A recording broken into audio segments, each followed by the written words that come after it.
नाज़रीन गिरामी अस्सलामु अलैकुम वरहमतुल्लाहि वबरकातुहू। सीधी बात के ताज़ा तरीन आज की बात ख़ास बात में आप लोगों का इस्तकबाल है। नाज़रीन गिरामी, मैं अंसार अज़ीज़ नदवी इस वक्त दिन भर से आई हुई कुछ अहम तरीन ख़बरों की तफसीलात लेकर आप लोगों की खिदमत में हाज़िर हूँ। तफसीलात में जाने से पहले आप लोगों से जो दरख्वास्त होती है उस पर तवज्जो करने की अपील करूँगा। दोनों प्राइम टाइम शाये हो चुके हैं, जिन अहबाब ने नहीं देखा ज़रूर जा कर के देखें। महीने का आगाज़ हुए टाइम हो चुका है, जिनके वादे हैं वो ज़रूर पूरा करें। आइए पहली ख़बर की जानिब बढ़ते हैं। शहर भोपाल यानी मध्य प्रदेश और शहर हैदराबाद में दीनी दावत शुरू हो चुकी है। मेंबर मेहराब फाउंडेशन इंडिया के तहत भोपाल और हैदराबाद में दावत उमूमी और दीनी दोस्ती मुहिम जारी है, जिसके तहत नौजवानों से मुलाकात करके उन्हें दीन से जोड़ने की कोशिशें की जाती हैं। इस हफ्ते भोपाल में 30 से ज़ायद नौजवानों से रब्ता किया गया, उनके हालात मालूम किए गए, रिज़्क़ हलाल की जद्दोजहद की हौसला अफजाई की गई, साथ ही ईमान, यकीन, आखिरत, नमाज और कुरान की अहमियत पर रोशनी डाली गई। हैरत में डालने वाली बात यह है कि बाज़ नौजवानों को नबी करीम सल्लल्लाहु अलैहि वसल्लम का नाम तक मालूम नहीं था, जिस पर नरमी और मोहब्बत के साथ दीनी शऊर पैदा करने की कोशिश की गई है। हैदराबाद में 2 15 साल नौजवान से मुलाकात हुई जो मस्जिद व मदरसे से बिल्कुल दूर थे। उन्हें पहली बार बुनियादी अकाईद से रोशनास कराया गया और नमाज की तरगीब दी गई, जिसे उन्होंने खुश दिली से कबूल किया। ये मुलाकातें ज़ाहिर करती हैं कि मुस्तकिल मेहनत से सैकड़ों नौजवानों को दीन से जोड़ा जा सकता है। इस मुहिम को मज़ीद वसअत देने का अज़्म किया गया ताकि दीनी बेदारी को फ़रोग़ दिया जा सके। उधर मेंबर मेहराब फाउंडेशन के तहत रियासत कर्नाटक में 33 मराकज़ी निस्वां कायम हैं, जहाँ 650 ख़वातीन दीनी तालीम और तरबियत हासिल कर रही हैं, जिनमें से 550 से ज़ायद ख़वातीन पाबंदी से शिरकत कर रही हैं। गुलबर्गा में 7 मराकज़ हैं तो बीदर में 8 और यादगीर में 4, तो बीजापुर में भी 4, रायचूर में 5 और बागलकोट में 5 मराकज़ कायम हैं। नुमायाँ इस्लाही असरात जो है ज़ाहिर हो रही हैं। घरों में दीनी माहौल की तश्कील की जा रही है, तो सौम व सलात की पाबंदी पर ज़ोर दिया जा रहा है। तजवीज़ के साथ कुरान करीम के तिलावत और पर्दे का अहतमाम, झूठ और ग़ीबत से इज्तिनाब, औलाद की दीनी तरबियत, स्लम इलाकों के ख़वातीन का सूदी लेन देन से इज्तिनाब, ये तमाम चीज़ों पर जहाँ तवज्जो दी जा रही है, तो वहीं आइंदा रियासत में मज़ीद मराकज़ निस्वां के क़याम की ज़रूरत पर जो है रोशनी डाली गई है। अगर अहले खैर ताउन करे तो हर अशरा एक नया मरकज़ कायम किया जा सकता है, जो माशरती बुराइयों के ख़ात्मे और दीन की तरवीज में मुअस्सिर किरदार अदा करे। उधर नाज़रीन गिरामी, कर्नाटक के ज़िला शिमोगा के सागर में पिछले दिनों सफ़ा बैतुल माल का एक मुशावरती इजलास भी मुनक़िद किया गया था, जिसमें सफ़ा बैतुल माल शाख सागर की निगरानी में एक पूरा प्रोग्राम मुनक़िद किया गया। तमाम ट्रस्टियान, उलमाए किराम को इस इजलास में हाज़िर रहे। कर्नाटक के 15 शाखों के ज़िम्मेदारान अपने अपने शाख के 5-10 अफराद के साथ हाज़िर हुए और तमाम शाखों के ज़िम्मेदारों ने अपने अपने साल भर की कारगुजारियाँ भी पेश की। इस मौके पर सफ़ा बैतुल माल शाख सागर की जानिब से बतौर हिम्मत अफजाई 20 से 25 खिदमत गुजार मुअज़्ज़िनीन, जिसमें मुख्तलिफ़ मसाजिद के मौजूद थे, उनको मोमेंटो पेश किया गया, उनको रकम देकर की हिम्मत अफजाई की गई ताकि पूरी तरह से वो भी जो है इस इदारे से जुड़ कर के काम करा सकें।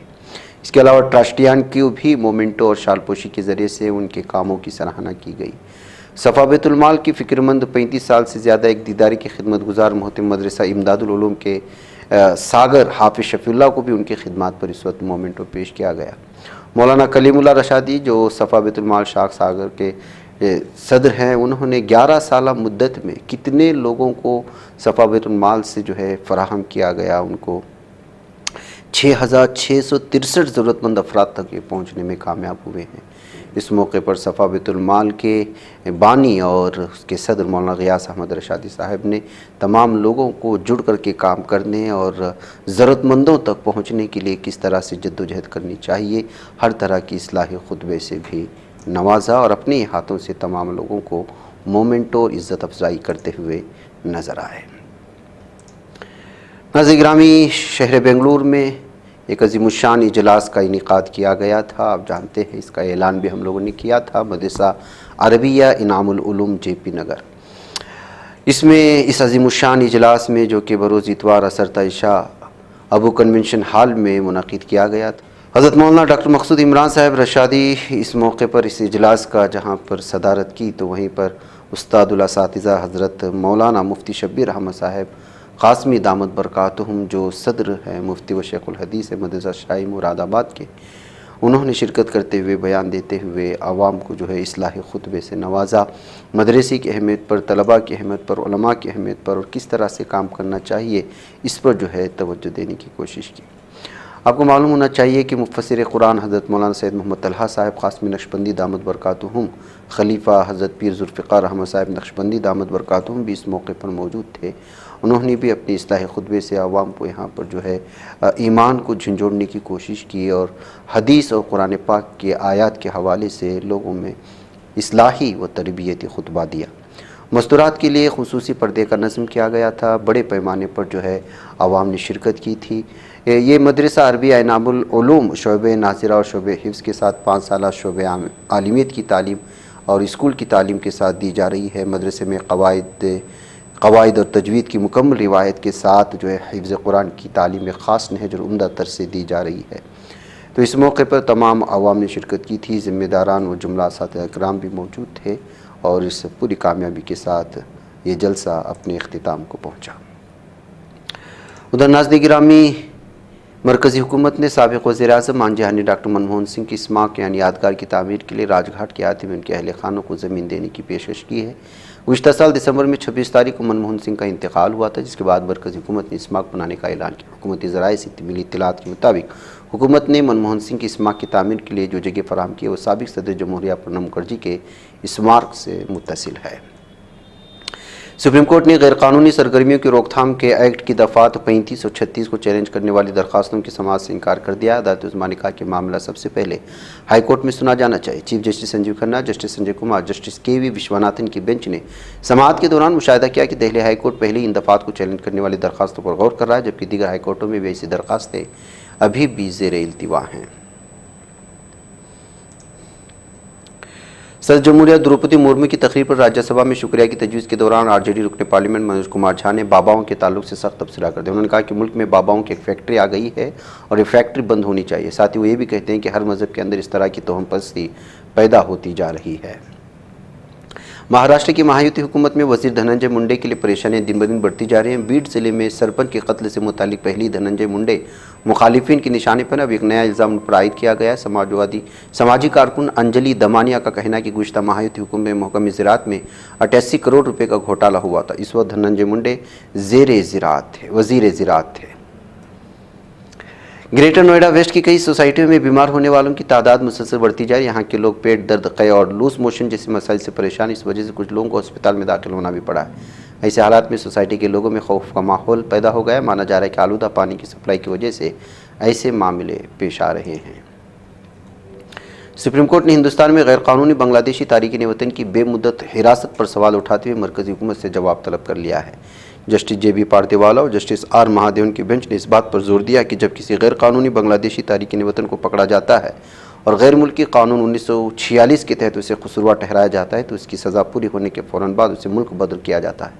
अदालत का साफ तौर पर कहना था कि हिरासती मुद्दत पूरा होने के बाद भी इन बांग्लादेशियों को मुख्तलिफ इस्लाही मराकिज़ में रखने का जवाज़ क्या है। नोएडा पुलिस ने FIIT JEE के अलग अलग बैंकों में खुले 300 खातों को मुंजमद कर दिया है। ये कार्रवाई फीस लेने के बाद कोर्स पूरा कराए बगैर कोचिंग सेंटर बंद करने के मामले में की गई। सिर्फ ICICI बैंक में मिले 205 बैंक खातों में 60 लाख रुपए मुंजमद कराए गए। वहीं नोटिस मिलने के बाद 31 टीचरों ने पुलिस को जवाब भेजे, लेकिन इदारे के मालिक ने किसी भी तरह का कोई जवाब नहीं दिया है। दिल्ली असेंबली इंतखाबात 2025 के लिए वोटिंग 5 फरवरी को होगी, जिसके पेश नज़र दिल्ली पुलिस ने शहर भर में सिक्योरिटी के सख्त इंतजाम कर दिए हैं। पुलिस हाई अलर्ट पर है ताकि किसी भी नाखुशगवार वाक़े से बचा जा सके। दिल्ली में असेंबली इंतखाबात के लिए इंतखाबी मुहिम पीर 3 फरवरी को ख़त्म हो 5 फरवरी को वोटिंग होगी, जबकि नताइज 8 फरवरी को सामने आएंगे। वोटिंग से एक दिन कबल दिल्ली के वज़ीर आला आतिशी ने बीजेपी उम्मीदवार रमेश बिदोड़ी के बेटे मनीष बिदोड़ी पर संगीन इल्ज़ाम आयद किया। आतिशी के मुताबिक मनीष बिदोड़ी अपने 3-4 साथियों के साथ JJ कैंप और गिरीनगर के इलाकों में लोगों को धमका रहे थे। शिकायत दर्ज कराने के बाद पुलिस ने उन्हें हिरासत में ले लिया है। कांग्रेस के सीनियर रहनुमा अजय कुमार ने ओडिशा के वज़ीर आला मोहन चरण मांझी पर सख्त इल्ज़ाम आयद करते हुए कहा है कि वो आदिवासी लड़कियों के लिए काबिल इतराज़ ज़बान इस्तेमाल कर रहे हैं। उन्होंने कहा कि रियासत में जंगल राज कायम हो चुका है, हुकूमत कानून नज़्म नस्ब बरकरार रखने में मुकम्मल तौर पर नाकाम हो चुका है। भीम आर्मी के सरबराह और नगीना के रुकने पार्लियामेंट चंद्रशेखर आज़ाद ने अयोध्या के सहनावा गांव में एक दलित लड़की के असमदरी पर योगी आदित्यनाथ हुकूमत उसके अमन कानून पर सख्त निशाना साधा। उन्होंने कहा कि वो खामोश हैं। उन्होंने निर्भया और हाथरस रेप केस पर भी बरहमी का इजहार किया। उन्होंने कहा कि यह है उत्तर प्रदेश का लॉ एंड ऑर्डर, जिसने 3 दिन तक दलित बेटी का नोटिस नहीं लिया और कानून का मजाक उड़ाते रहे। उन्होंने ये भी कहा कि मुझे वज़ीर आला से कोई तवक्को नहीं है।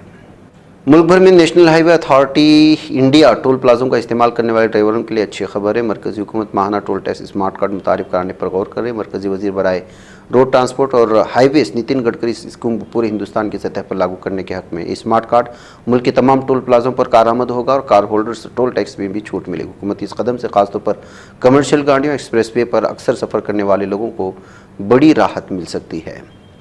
वेस्ट बैंक यानी मगरबी खित्ते में मंगल के रोज इसराइली कब्जे वाले इलाके में एक चेक पोस्ट पर कातिलाना हमला हुआ। इस हमले में 6 इसराइली फौजी जख्मी हुए, जिनमें से 2 की हालत संगीन है, मर चुके हैं। हमलावर को इसराइली फौजी ने मौके पर ही शहीद कर दिया है।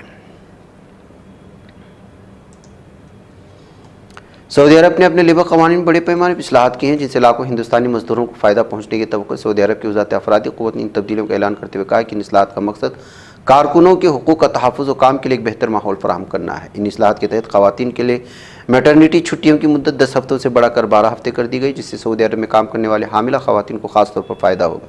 मज़ीद बरआं अगर किसी मुलाजिम के शरीक हयात का इंतकाल हो जाए तो उसे 5 दिन की तनख्वाह के साथ रुख्सत दी जाएगी, जबकि शादी के मौके पर भी कारकुन को 5 दिन की छुट्टी दिए जाने का फैसला लिया गया है। जापान से एक हैरत अंगेज मामला सामने आया, जहां बुजुर्ग लोग जेल जाने के लिए कसदन कानून तोड़ रहे। दरअसल जापान में बूढ़ी होती आबादी के लिए अकेलापन सबसे बड़ा माशरती मसला उभर कर सामने आ रहा। हाल ही में एक 81 साल खातून ने जानबूझकर कानून तोड़ते हुए जेल जाना पसंद किया। खातून के मुताबिक इसने अपने खाने पीने और रहने के मसाइल को दूर करने के लिए जानबूझकर कानून तोड़ा था, जिससे पुलिस वाले उसे जेल में डाल दिए। इस हवाले से जापान की राजधानी टोक्यो की तोची की खवातीन जेल में बंद। ओक्यो ने बताया कि जेल में आने से उसकी ज़िंदगी में इस्तेहकाम आया है। डोनाल्ड ट्रंप के सदर बनने के बाद से अमेरिका की US agency for international development काफ़ी सुर्खियों में। ट्रंप ने अपने पहले खिताब में कह दिया था कि अमेरिका फर्स्ट की पॉलिसी पर अमल करेंगे। वो दूसरे मुल्कों की इक़्तिसादी मदद करने के सख्त खिलाफ है। यहाँ तक कि एलन मस्क ने भी ये कह दिया था कि ये एक मुजरिमाना तंजीम है, उसे बंद कर देना चाहिए। हालांकि ट्रंप इंतज़ाम में इसे बंद करने की जगह उसमें बड़ी तब्दीली करने की तैयारी कर लिया। सबसे पहले इसकी जिम्मेदारी वज़ीर ख़ारिजा मार्को रूबियो को दी गई है। अमेरिकी सदर डोनाल्ड ट्रंप ने गज़ा में इसराइल हमास के दरमियान नाफिज जंगबंदी को लेकर तज़ब्ज़ुब पैदा कर दिया। उन्होंने बेंजामिन नेतन्याहू से होने वाली मीटिंग से कबल कहा कि तय नहीं है कि जंगबंदी रहेगी या नहीं। उन्होंने कहा कि मैं कोई गारंटी नहीं दे सकता कि हम बरकरार रहेगा। अमेरिकी सदर डोनाल्ड ट्रंप ने कहा कि इस मुल्क को फराहम की जाने वाली फौज और दीगर इमदाद के बदले यूक्रेन से नायाब ज़मीनी अनासिर ख़रीदना चाहते हैं। मुत्तहिदा अमेरिका में व्हाइट हाउस के नेशनल इकोनॉमिक काउंसिल के डायरेक्टर केविन बेस्ट का कहना है कि सदर डोनाल्ड ट्रंप का टैरिफ ऑर्डर तिजारत के खिलाफ नहीं बल्कि मंशियात के खिलाफ जंग है। अमेरिकी सदर डोनाल्ड ट्रंप की जानिब से चीन से दरामद की जाने वाली तमाम मसनूआत पर इजाफी 10% कस्टम ड्यूटी आयद करने के फैसले के जवाब में चीन ने ऐलान किया कि अमेरिका से दरामद की जाने वाली कुछ मसनूआत पर इजाफी कस्टम ड्यूटी आयद करेगा। लबनान के साथ जंगबंदी के बावजूद मुल्क के जुनूब में अपना कब्जा जारी रखने वाली इसराइली फौज ने इलाके में इमारतों को धमाका खेज मवाद से उड़ा दिया। यह दावा किया गया कि इसराइली फौज ने हिजबुल्लाह के बुनियादी ढांचे को तबाह करने के मकसद से जुनूबी लबनान में बम गिराए हैं। जालिम दहशत सहनी दरिंदे इसराइली फौज ने इतराफ़ किया कि उसने गज़ा की पट्टी कुछ हिस्सों में फ़िलिस्तीनियों में फायरिंग करके हमास के साथ जंगबंदी माहदे की खिलाफ वर्जी की है। नाज़रीन गिरामी, आज की बात ख़ास बात में इतना है। इंशाअल्लाह फिर आप लोगों से मुलाकात होगी। मुझे इजाज़त है। अस्सलामु अलैकुम वरहमतुल्लाहि वबरकातुहू। ये चैनल हक निगर बन कर कुचल देता है फितनों को। अगर गंदी हो पॉलिसी तो मरते देख कितनों को। इसी बाजार में बिकते हुए देखा है सपनों को। सभी यकसां है ये पैगाम दो गैरों को अपनों को। वतन अहले वतन का है गुले बेखार सीधी बात।